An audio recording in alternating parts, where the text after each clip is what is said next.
হাওড়া ও শিয়ালদা নতুন ট্রেন চালুর দাবিতে রেল দপ্তরের প্রতিনিধি দল ডিআরএম অফিসে জমা পড়ল আবেদনপত্র। আহমেদপুর কাটোয়া রেল রুটে ট্রেন পরিষেবা উন্নতি এবং নতুন ট্রেন চালুর দাবিতে আজ হাওড়া ডিআরএম অফিস এবং পূর্ব রেলের জেনারেল ম্যানেজারের দপ্তরে আবেদনপত্র জমা দিল আহমেদপুর কাটোয়া রেলওয়ে এবং প্যাসেঞ্জার অ্যাসোসিয়েশন। দীর্ঘদিন ধরে যাত্রী সেবায় ঘাটতি নিয়ে ক্ষোভ প্রকাশ করেন অ্যাসোসিয়েশনের সদস্যরা। আজ সরাসরি রেল কর্তৃপক্ষের সঙ্গে দেখা করেন। এবছর কাটোয়া অ্যাসোসিয়েশনের অন্যতম প্রতিনিধি সুবীর সেন এবং জয়ন্ত মণ্ডল বলেন, আমরা বহুদিন ধরে এই ট্রেন রুটের উন্নতির জন্য আবেদন জানিয়ে আসছি এবং আজ সরাসরি মাননীয় ডিআরএম অফিসে উপস্থিত হয়ে লিখিত আবেদনপত্র জমা দেওয়া হয়েছে। ডিআরএম এর সাথে আলোচনা হয় নতুন ট্রেন বৃদ্ধির বিষয়ে। স্থানীয় যাত্রীদের দাবি, এই পরিষেবাগুলি শুরু হলে কেবল যাত্রী সুবিধাই নয়, বরং ধর্মীয় পর্যটন এবং স্থানীয় অর্থনীতিও উল্লেখযোগ্য উন্নতি হবে। আহমেদপুর কাটোয়া প্যাসেঞ্জার অ্যাসোসিয়েশনের তরফ থেকে আজ আমরা মাননীয় ডিআরএম সাহেবের সঙ্গে দেখা করলাম। মাননীয় ডিআরএম সাহেবের সঙ্গে দেখা করে সকালের দিকে একটি ট্রেন হাওড়া আসা এবং হাওড়া থেকে ফিরে যাওয়ার জন্য আমরা দাবি তুলে দিলাম। উনি যথাসাধ্য চেষ্টা করবেন বলে জানালেন।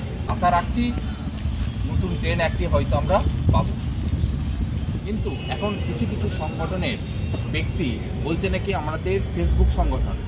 আমাদের দাবি, আমরা ফেসবুক সংগঠন না মানুষের জন্য কাজ করছি সেইটা আপনারা ভালো করে দেখুন। আর যে সংগঠন বলেছে তারা কি কাজ করলো একদিন দেখাক, সেটা আমার দাবি রইল। আজ মাননীয় ডিআরএম সাহেবের সাথে আমরা সবাই দেখা করলাম।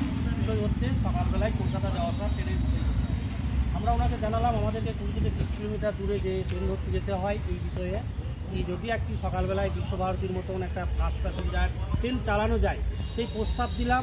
মা ফুল্লারা নামে যদি কোনো ট্রেন চালানো যেতে পারে বা অন্য কোনো নামে টানানো যেতে পারে, ইন্টারসিটি হতে পারে, রাঙামাটি এক্সপ্রেস হতে পারে, শ্রী চৈতন্য মহাপ্রভু এক্সপ্রেস হতে পারে, শিয়ালদার সাথে দেওঘর, এই ধরনের বেশ কিছু ট্রেনের আমরা প্রস্তাব দিলাম। এবং আমরা কাটোয়াতে যে বেশ কিছু ট্রেন দাঁড়িয়ে থাকে সেই ট্রেনগুলো যেন এদিকে দু একটি ট্রেন যদি এক্সটেনশন করা যায় সেই বিষয়ে আমি ওনাকে জানালাম, তাহলেও আমাদের অনেকটা সমস্যার সমাধান হবে।